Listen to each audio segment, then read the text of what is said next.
లేక ఇస్తున్నాం, మీరు ఏదైనా తప్పు చేస్తే ఊరుకొని స్టేషన్కి వెళ్ళడానికి వీల్లేదంటే చివరికి వీళ్లే తన్నులు తిని కూడా పోలీస్ స్టేషన్కి వెళ్ళడానికి భయపడేవాడు.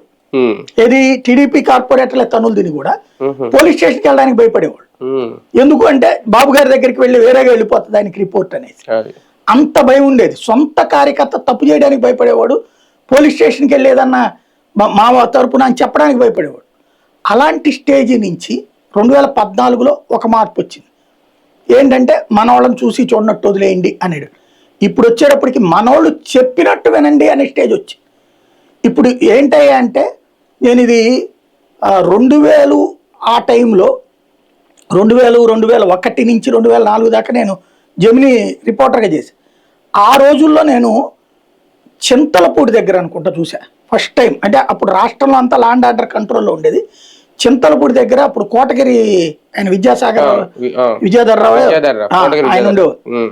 ఆయన మనుషులు ఎవరో నేను ఆ రోజున పోలవరం వైపు నుంచి ఏదో స్టోరీ చేసుకుని వస్తా ఉంటే బస్సులో, అప్పుడంతా ఎర్ర బస్సుల్లో రావడమే కదా, ఆ బస్సులో వస్తుంటే పోలీస్ స్టేషన్ దగ్గర ఒక గొడవ నడుస్తుంది.